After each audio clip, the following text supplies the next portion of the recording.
দফাটা হবে, দাবি পূরণ করে দিতে হবে।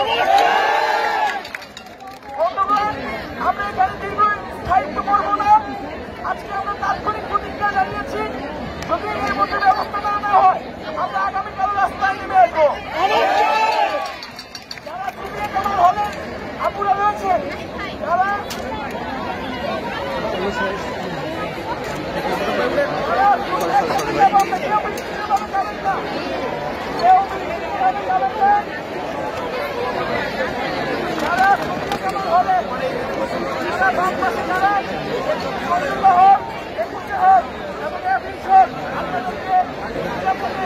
আপনাদেরকে